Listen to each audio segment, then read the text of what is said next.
ভোরবেলা নিয়ন্ত্রণ হারিয়ে মসজিদের পাশে পুকুরে পড়ে গেল যাত্রী বোঝাই ইকো ভ্যান। মসজিদের ইমামের তাৎক্ষণিক পদক্ষেপে বড় বিপদ থেকে উদ্ধার ত্রিপুরার 7 যাত্রী।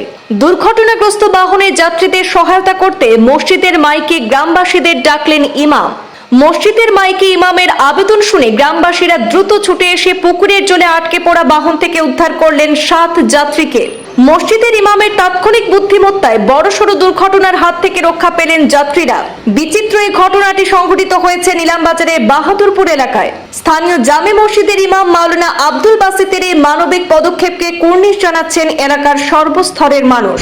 দিনের আলো ফোটার তখনও নামগন্ধ নেই, জনশূন্য রাস্তাঘাট।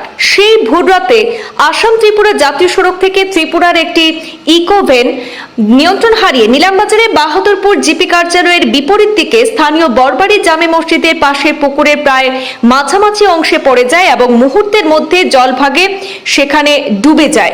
রাত আনুমানিক তখন 4টা। শীতের রাত হওয়ায় বাহনের সবকটি জানালা বন্ধ ছিল, পাশাপাশি বেশিরভাগ যাত্রীও ঘুমের মধ্যেই ছিলেন। ঠিক সেই সময় বাহনটি নিয়ন্ত্রণ হারিয়ে স্থানীয় শামসুল বাড়ি চৌধুরীর বাড়ির পুকুরে পড়ে গিয়ে দুর্ঘটনার কবলে পড়ে।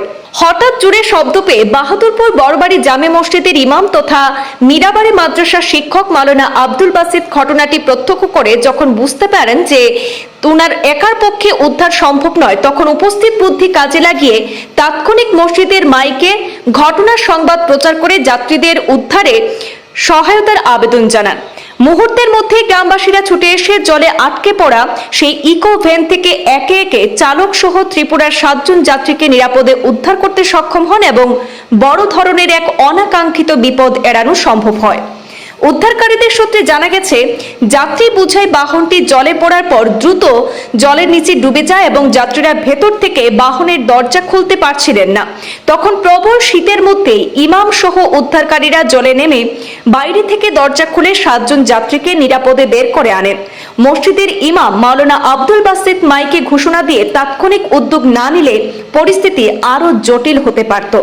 এই ঘটনাটি প্রকাশ্যে আসার পর ইমামের এমন সাহসী এবং সময় উপযোগী মানবিক পদক্ষেপকে সাধুবাদ জানিয়েছেন উপকৃত যাত্রীরা সহ গোটা এলাকার মানুষ।